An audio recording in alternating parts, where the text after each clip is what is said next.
My girlfriend rolled her eyes and said, "You're not my father. I don't need a curfew. After coming home at dawn." I said, "I know." The next night, the door was deadbolted with a note taped to it. What the note said: 31 male, am sitting in my apartment right now, listening to the increasingly frantic knocking that started about 20 minutes ago. My phone's on silent, lighting up like a Christmas tree. Time to type this out while it's fresh. My girlfriend Megan, 28, and I have been together for 2 years, living together for the last 8 months. When she moved in, it felt right. We talked about boundaries, respect, shared responsibilities, adult stuff. She'd been living with roommates before, party girls who treated their place like a 24/7 nightclub. Said she was ready for something more mature. First few months were great. Quiet nights in, cooking together, building something real. Then about 2 months ago, her old roommate Tessa started going through a breakup. Suddenly Megan was needed for emergency girls' nights. Fine, we all need friends during tough times, but emergency nights became regular nights. Twice a week became 4. Coming home at midnight became 2 a.m., became 4 a.m., became not coming home at all sometimes. Last weekend was the breaking point. Friday night, she left around 9 p.m. "Megan, Tessa needs me tonight. Don't wait up." "When will you be back?" "Not sure. Late probably." Didn't hear from her all night. No texts, calls going straight to voicemail. Finally dragged myself to bed around 3 a.m., worried sick. Woke up at 6:30 to the sound of keys fumbling at the door. She stumbled in, shoes in hand, makeup smeared. Me, "Where were you? I was worried."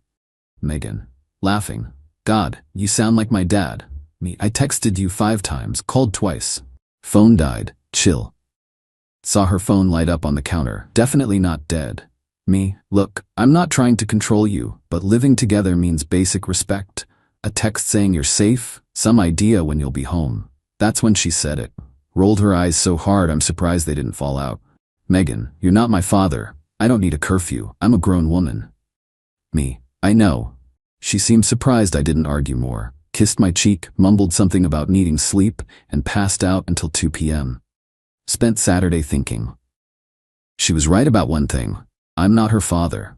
I'm her landlord. See, this apartment? It's mine. Bought it 3 years ago when the market dipped.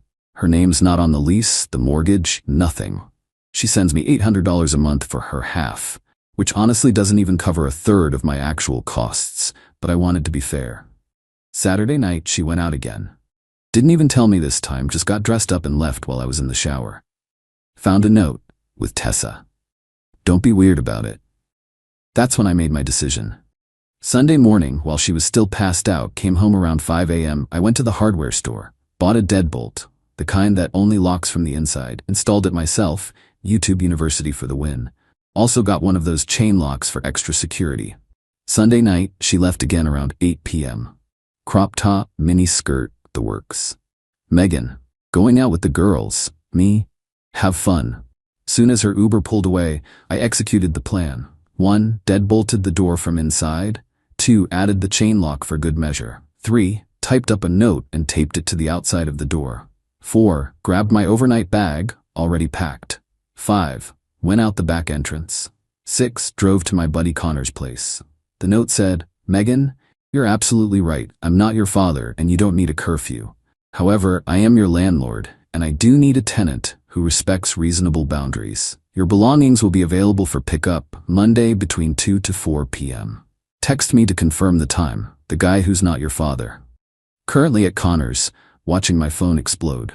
The knocking started about 4:30 a.m. based on my Ring camera footage. She tried her key, realized the deadbolt was engaged, saw the note. The progression was almost poetic. Confusion, checking she had the right door, reading the note multiple times, angry knocking, angry texts, panicked calls, really angry texts, crying on my doorstep, calling friends. It's now 6 a.m. and she's apparently sitting against my door, alternating between sobbing and rage texting. Update 1. Monday afternoon. Holy hell, the entitlement came out in full force. So after she spent 2 hours on my doorstep, yeah, I watched it all on my Ring camera, she finally called an Uber back to Tessa's. That's when the real campaign started. First, the text barrage. I'll summarize because there were literally 127 messages. "This is illegal. You can't just kick me out. I live there. Open the door right now. I'm calling the police. You're abusive. This is because I wouldn't sleep with you last week, isn't it? I'll sue you. My dad's a lawyer. He's an accountant. You can't lock me out of my home. Then came the social media assault. She posted on everything. When your abusive boyfriend illegally evicts you because you have friends. Domestic abuse, need help, homeless. Tagged me in it too. Within an hour, her squad was all over it. Tessa, Brittany, Jade, the whole crew. Comment, a toxic masculinity, controlling behavior. Call the police queen, sue him for everything. But here's where she messed up. My ex from college, Lauren, is a property lawyer now. Still friendly, grab coffee sometimes. She saw the post and DM'd me. Lauren, saw Megan's post? Need legal advice? Me, is what I did illegal? Is her name on the lease? Me. No, she just lives there. Pays me some money monthly. In writing? Me. Nope. Just Venmos me. She's a month-to-month tenant at best, a guest at worst. You need to give proper notice for eviction in most places, but did you change the locks? Nope.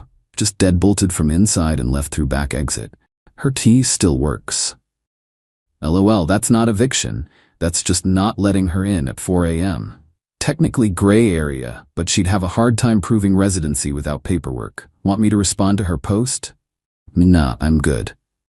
Monday at 1:45 p.m., she showed up for the pickup window, but not alone.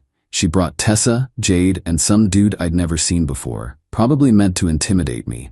Plus her mom Karen, yeah really, on FaceTime. I met them outside with her stuff already in boxes by the door. Didn't let anyone in. Megan, this is ridiculous. Let me in my apartment. It's not your apartment. Never was. Karen, young man, this is highly inappropriate. You can't just throw my daughter out. Me, I'm not throwing her out. I'm choosing not to renew our informal arrangement. Mystery dude stepped forward. Bro, just let her get her stuff, and we can talk about this like adults. Her stuff is right here. All packed. Megan, you went through my things? I packed what was yours. Left anything questionable in the boxes for you to sort. This is probably illegal. We should call the cops. Please do. I'll show them the lease with only my name, the mortgage in only my name, and explain how she has no documentation proving residency. They backed down on that threat real quick, but then Megan played what she thought was her ace. Megan, I've been paying rent. I have proof. Me, you've been contributing to household expenses as my girlfriend. Never signed anything. Those Venmo notes saying for food and stuff don't exactly scream tenant rights. This was true. She'd always been weird about putting rent in the notes, said it felt too formal. Always wrote random stuff like for groceries or utilities and things. Worked in my favor now. Mystery dude started loading boxes while Megan spiraled. Megan, where am I supposed to go? Not my father, not my problem. Megan, I can't believe you're doing this over me going out. I'm doing this because you said you don't need to respect basic boundaries. You were right, you don't, in your own place. Update 2, Wednesday. The extinction burst was magnificent. After Monday's pickup, I thought it was over. Changed my door code, smart lock for the win, figured she'd crash with Tessa and move on. Nope. Tuesday morning, 7 a.m., I'm getting ready for work when I hear commotion outside. Look out the window, there's a cop car. Megan's there with 2 officers gesturing wildly at my building. I went down to meet them, already knowing what this was about. Officer, this young lady says she's been illegally evicted from this residence. I see. Officer, I own this apartment. Here's the deed on my phone. She's never been on any lease or legal document. Ma'am, do you have any proof of residency? Lease? Mail with this address? I changed my address to here. Checked the system. When? Like, last month? She'd been living there 8 months and only changed her address last month. Even the cops looked skeptical. Me, she was a guest who stayed over frequently. We broke up. I asked her to leave. Officer 2, do you have any documentation of a landlord-tenant relationship? Megan showed them the Venmo payments. The cops literally zoomed in on the notes. Officer, these say pizza money and for wine and Netflix. This isn't rent. But I lived there. Ma'am, staying somewhere doesn't automatically give you tenant rights. Without documentation, this is a civil matter at best. They left. Megan stomped off screaming about lawyers. But Tuesday afternoon is when she went nuclear. I got a call from my building management. Someone had reported suspicious activity in my unit, said they saw multiple people coming and going at all hours, and suspected I was running an Airbnb illegally. Building manager, we need to investigate this complaint.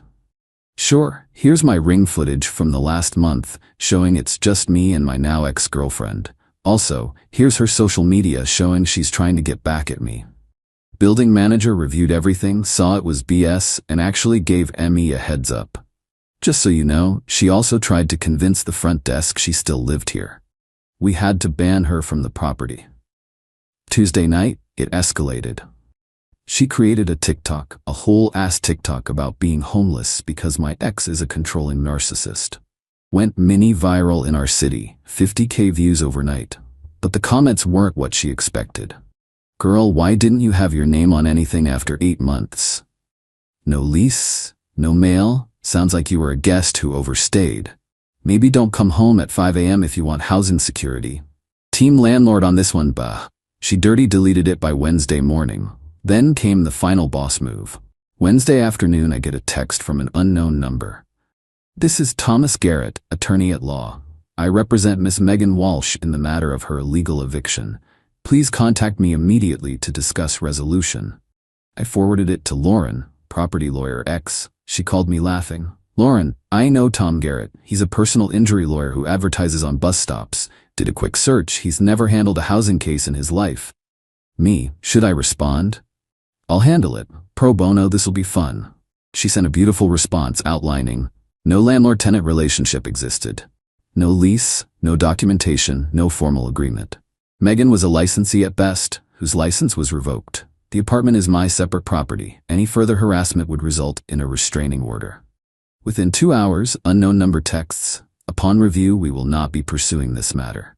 Megan's mom called me directly after that. Different tone entirely. Karen, David, I just found out the whole story. Megan told me you two had a lease together. We didn't. I see that now. She also failed to mention the coming home at dawn issue. I'm sorry. She's staying with me now, and we're going to have some serious conversations about responsibility. First reasonable thing anyone in that family had said. Update 3, Friday. Just when I thought it was dying down, Megan pulled the ultimate entitled move. Thursday was quiet. Too quiet. Should have known she was planning something. Friday morning, I wake up to 47 missed calls. Not from Megan, from my credit card company. Sir, we're calling about unusual activity on your account. Did you authorize a $3,200 purchase at luxhandbags.com?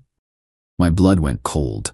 Check my credit card app. 5 luxury purchases in the last 12 hours. Designer bags, shoes, jewelry, almost $8,000 total. That's when it hit me. She'd had my credit card info saved on her laptop for when she'd order food for us. Never removed it. Called the fraud department, had everything frozen and disputed. Then texted her. Me, using my credit card is fraud. Return everything or I'm filing a police report. Megan, I don't know what you're talking about. Me, the orders went to Tessa's address, where you're staying. Prove it was me. Okay, filed the police report. Gave them the screenshots of her, basically admitting it. The shipping addresses, the timeline. Orders started right after her fake lawyer backed down. But here's the beautiful part. Tessa's apartment complex has package lockers with cameras. My credit card company's fraud department subpoenaed the footage as part of their investigation. Got a call from the detective Friday afternoon. Sir, we have footage of Miss Walsh collecting multiple packages from the delivery locker. We also have her on camera opening them in the lobby and taking photos with the merchandise. She'd been flexing her fraud purchases on Instagram. Private account, but Brittany, one of her squad who apparently has morals, sent me screenshots. Megan posing with gifts from a new friend who appreciates me. Detective, this is felony fraud over $5,000. We'll be arresting Ms. Walsh today. 2 hours later, Megan calls from the police station. Megan, I need you to drop the charges.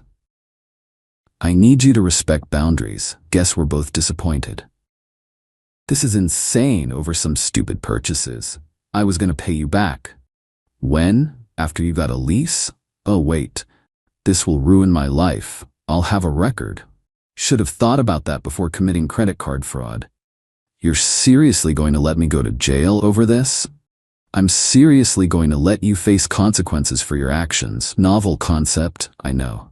Her mom called next, begging, then Tessa, then random numbers I'm assuming were other friends, all blocked. But the best part, remember her TikTok that went mini viral? Someone found it and made a response video with her mugshot.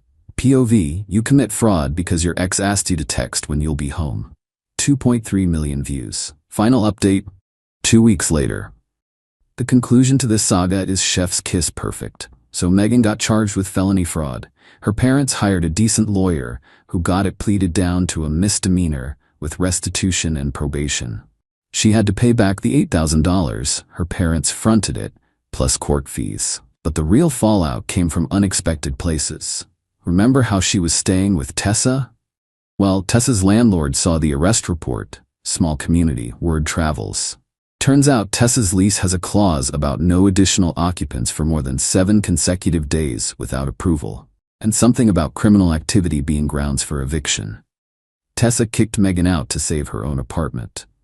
Megan tried Brittany next. Brittany's roommate said absolutely not. Who wants to live with someone who commits credit card fraud when upset? Jade leaves with her boyfriend who said, hell no. She ended up back with her parents in their suburb, 45 minutes away. But it gets better. Megan worked at this trendy marketing firm downtown. Image is everything there. Her boss found out about the arrest. Remember the viral TikTok response? Yeah, her coworkers saw it. They didn't fire her outright, but suddenly she was not a good fit for client-facing roles. Moved to data entry, which she quit after 3 days. But here's the part that still makes me laugh. Last week I'm at the grocery store and run into Marcus, this guy from our friend group who'd always had a thing for Megan. He stops me and goes, Marcus, dude, I'm sorry about everything that went down. Thanks, man. It is what it is. Yeah, I actually asked her out last month and she said she wasn't ready to date because she was focusing on her independence. Me, when last month? Like the week before you kicked her out. So while we were living together? You guys were still together? She said you'd been broken up for months, but she was crashing there temporarily because of lease issues with her old place. The lies, man. The layers of lies. Current status? She's living with her parents at 28, which she used to mock other people for. Lost her friend group when they realized she'd been lying to everyone. Has a criminal record that shows up on background checks. Can't get approved for apartments because of said record. Working retail at a mall near her parents' house. Still posts about toxic exes but has like 12 followers now. Meanwhile, I repainted the apartment and it's never looked better. Started dating this sweet woman from my rock climbing gym who texts when she'll be late. Got a promotion at work. Turns out being well rested improves performance. Learned to install deadbolts and security cameras like a pro. Have a great story for parties. The other night, Connor and I were having beers, and he asked if I felt bad about how everything went down. She said I wasn't her father and didn't need a curfew. She was right, I'm not her father. I don't have to house someone who doesn't respect basic boundaries. What was even on the note, you never said. Oh, just that she was right about me not being her father. I'm her landlord, and her stuff would be available for pickup. That's it. Sometimes the simplest messages hit the hardest. Last I heard through the grapevine, she tells people I manipulated the system to make her homeless. Not that she refused basic communication. Mocked reasonable requests, committed credit card fraud, lied to everyone about our relationship status, expected to live rent-free with zero responsibilities. Accountability is kryptonite to people like Megan. The funniest part? Her Instagram bio used to say, independent woman. Now it says, everything happens for a reason. Yeah, the reason is consequences, babe. Thanks for reading this whole saga. Remember, folks, you're not required to set yourself on fire to keep someone else warm. And if someone shows you they don't respect you or your home, believe them the first time. Also, always use proper lease agreements. And cameras. Lots of cameras. My girlfriend said, you dress like a homeless person. I'm embarrassed to be seen with you. I agreed. I'm casual.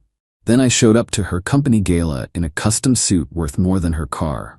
Her boss asking why she'd never mentioned I was a fashion designer. Original post I, 31 male, got the text while sitting in my workshop surrounded by fabric samples and half-finished designs. My girlfriend Meredith, 29, had been getting increasingly critical about my appearance lately, but this one hit different. We need to talk about your wardrobe. You literally look homeless most days. I'm embarrassed when my coworkers see us together. Can you at least try to look presentable? I looked down at my outfit. Worn jeans, a vintage band tee with a small hole near the hem, paint-splattered sneakers. Yeah, I dressed casual. But homeless? That stung. Here's what Meredith didn't know. I'm a fashion designer. Not Gucci level, but I run a successful boutique label that caters to musicians and entertainers. Started it 5 years ago after leaving a soul-crushing corporate job. My workshop is in an industrial area, so I dress down. Why wear Armani to work with dyes and industrial sewing machines? We'd been together 8 months. I kept my work vague, told her I worked in fashion, and she assumed retail or something. Never corrected her because honestly, I liked that she didn't know. Previous relationships got weird when people found out. Either they wanted free clothes or suddenly saw dollar signs. Her text continued. My company gala is in 2 weeks. Black tie. If you can't dress appropriately, maybe don't come. The entitlement. The absolute audacity. Me, I understand, I'm pretty casual. Finally, so you'll get something decent to wear? Something like that. 2 weeks. Perfect timing. I had just finished a collaboration piece, a midnight blue suit with hand-stitched silver threading that caught light like stars. Was supposed to go to a client, but they'd delayed their event. The suit was worth about $18. Her Toyota Corolla, maybe $12 on a good day. Time to teach a lesson about assumptions. Update 1, the preparation. The 2 weeks leading up to the gala were illuminating. Meredith ramped up her criticism. Every time we met, she'd make comments. Did you look into suit rentals? There's a sale at that department store. Maybe ask if someone can lend you something? Each time, I'd nod and say, I'm handling it. She started sending me links to appropriate clothing. Suits from places that mass-produce polyester nightmares. One link was titled, Affordable Options for Looking Professional. Her friend Bethany came over one evening while I was there. Meredith had clearly been venting. Bethany, so Jake, Mer says you're finally upgrading your style? Making some changes. Bethany, thank God. No offense, but you dress like you raid donation bins. Meredith laughed. Actually laughed. None taken.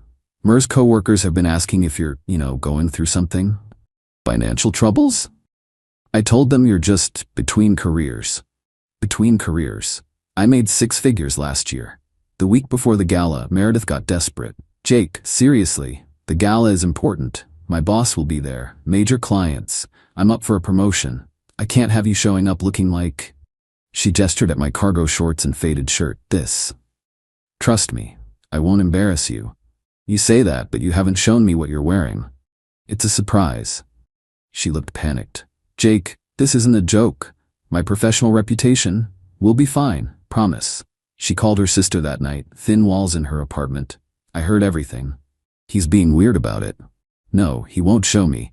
I'm scared he'll show up in jeans. Maybe I should just tell him not to come. But that looks bad too, showing up without a +1. God, why can't he just be normal? Normal, right. I spent the week making final alterations to the suit. Added a subtle monogram on the inner pocket, my label's signature. Paired it with Italian leather shoes I'd gotten from a designer friend in Milan. The watch, a vintage piece I'd restored, not flashy, but anyone who knew watches would recognize its value. The night before, Meredith sent one last text. Please don't ruin this for me. Ruin it? Oh honey, I was about to make it unforgettable. Update 2, the gala. The gala was at some swanky hotel downtown. I arrived separately. Meredith's suggestion she wanted to prepare her coworkers for my appearance. Walk through those doors, looking like I'd stepped off a runway. The suit fit like it was painted on, because it was custom made by someone who actually knew what they were doing. Several heads turned, found Meredith near the bar with a group of co-workers. She was in a nice dress, nothing special. She was mid-sentence when she saw me. Her mouth fell open. Literally. Jake? Hey babe. Her coworker Denise looked between us. This is Jake? You're Jake? Meredith nodded, speechless. Another coworker, Trevor, extended his hand. Man, that suit is incredible. Tom Ford? Custom piece, actually. Custom? Trevor's eyes widened. Must have cost a fortune. I shrugged. You get what you pay for. Meredith grabbed my arm, pulled me aside. Where did you get that suit? Made it? Made it? What do you mean made it? I mean, I designed and constructed it. That's what I do. You work in fashion retail. No, I said I work in fashion. You assumed retail. She looked like she'd been slapped. Before she could respond, before her boss approached. Meredith, this must be the boyfriend you've been hiding. Mr. Fitzgerald was old money, the type who knew quality when he saw it. That's an exceptional suit, young man. The stitching, is that hand done? Every inch. Remarkable. Who's the designer? That would be me. He studied me with new interest. You're a designer? Meredith, why didn't you mention this? Meredith stammered. I didn't. What label? Fitzgerald asked. I told him. His eyebrows shot up. You're that Jake? My wife bought one of your pieces last month. The emerald evening gown? She's obsessed with it. The one with the waterfall draping? That was a fun challenge. We talked shop for 20 minutes. Fitzgerald was fascinated. Meanwhile, Meredith stood there like a statue, processing. As Fitzgerald walked away, he patted Meredith's shoulder. You've been holding out on us. A talented designer boyfriend? We could have had him consult on the company rebrand. The rest of the night was surreal. Word spread. People kept approaching, asking about the suit, my work, how to contact me. Several asked for business cards. Meredith's coworkers were falling over themselves. Denise, Meredith, you said he dressed like he was homeless. Bethany, who'd somehow appeared, you said he was between careers. Trevor, dude's wearing more than my monthly salary. Meredith kept trying to play it off. I knew, obviously, I just like keeping our relationship private. But her face said everything. Shock, embarrassment, and anger that I'd hidden this. In the car afterward, she exploded. How could you not tell me? You never asked what I actually did. Just assumed. You let me think you were poor. I never said I was poor. I just dress comfortable when I'm not working. This is humiliating. My coworkers think I'm an idiot. Why? Because you told them your boyfriend was a loser? Silence. That's different, she finally said. How? You deceived me. No, you judged me. There's a difference. Update 3. The aftermath. The next few days were a masterclass in entitlement and damage control. First, Meredith tried to flip the narrative, posted photos from the gala on Instagram with captions like, "So proud of my talented man," and "Love supporting his fashion journey." Her coworkers weren't buying it. Denise actually commented, "Didn't you say last week he dressed like a homeless person?" Meredith deleted the comment, then called me. We need to coordinate our story. What story? About why I didn't know about your career. The truth? You never asked and assumed I was broke because I wear comfortable clothes? Jake, please. This is my professional reputation, which you protected by telling everyone I was an embarrassment? She tried a different approach. Started showing up at my workshop unannounced, wanting tours, photos for her social media. I want to show everyone how supportive I am of your work. Now you're supportive? What about the past 8 months? I've always been supportive. Meredith, you literally sent me links to polyester suits because you thought I couldn't afford real ones. Then came the financial expectations. So since you're successful, we should talk about moving in together. Somewhere nicer. Yeah, I mean, you can afford it. I can afford my current place, which I'm happy with. But it's so industrial. It's next to my workshop. She started making plans, expensive restaurants, weekend trips, shopping sprees. You can afford it now, she'd say. I could always afford it. Nothing's changed except your perception. The breaking point came when she invited her parents to dinner without telling me. Her mom, Eleanor, immediately started interrogating me about my finances. So, Meredith says you own a fashion label? I do. And it's profitable? It does well. Well enough for, say, supporting a family? I looked at Meredith. She wouldn't meet my eyes. Her dad jumped in. What we mean is, our Meredith deserves a certain lifestyle. The lifestyle she deserves is one she earns herself, Eleanor huffed. That's not very progressive of you. Neither is gold digging, but here we are. Meredith's face went red. Jake. What? They're literally interviewing me for the position of your ATM. Her dad stood up. How dare you? How dare I what? Point out that your daughter went from embarrassed of me to planning our future based solely on discovering I have money. I left. Meredith blew up my phone. You humiliated me. You humiliated yourself when you treated me like an embarrassment. I made a mistake. No, you revealed your character. Update 4, the escalation. Meredith went nuclear. Started telling everyone I'd manipulated and deceived her. Posted a long social media rant about financial abuse through deception. Is that even a thing? The narrative. I deliberately hid my wealth to test her, making her look shallow when really she was the victim of my elaborate mind games. Some of her friends ate it up. I started getting messages calling me manipulative, a narcissist, saying I played games with her heart. But here's where it got interesting. Remember Fitzgerald, her boss? His wife contacted me directly. Wanted to commission a piece for their anniversary. During our meeting, she mentioned I heard Meredith's version of events. Quite dramatic. I'm sure it is. My husband says she spent months complaining about your appearance. We all thought you were unemployed based on her descriptions. I just dress casual outside work. She showed photos, called you her charity case boyfriend. Charity case. That was new. Mrs. Fitzgerald commissioned 3 pieces.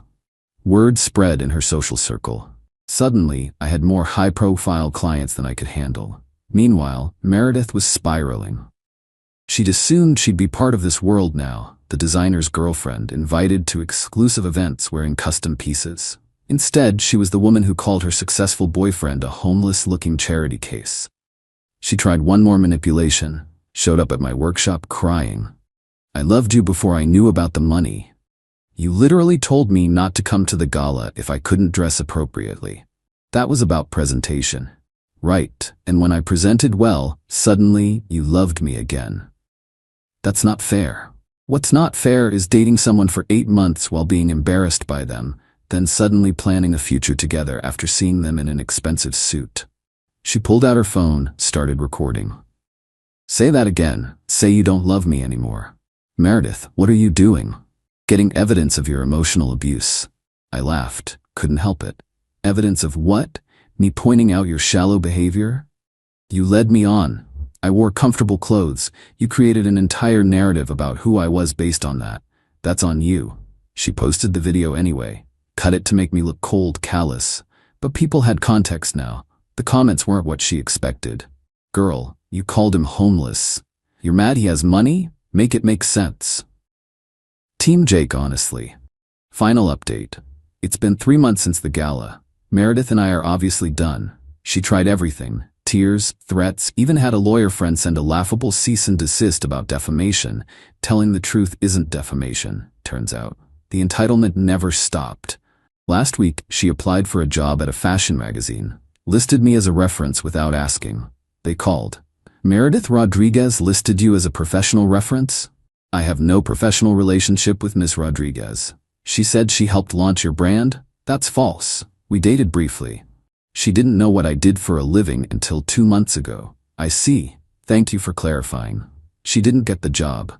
Sent me a furious text from a friend's number. You cost me my dream job. You lied on your application. I supported you. You called me a homeless-looking charity case. I didn't know. Exactly. You didn't know, didn't ask, didn't care. Just judged. The silver lining?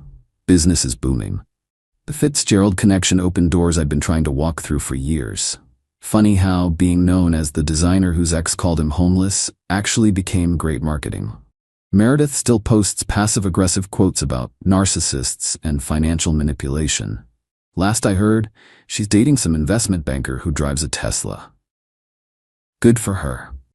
Hope she asks what he does for a living this time. As for me, still wearing my comfortable clothes to the workshop. Still driving my beat-up truck. Still living in my industrial loft. The difference?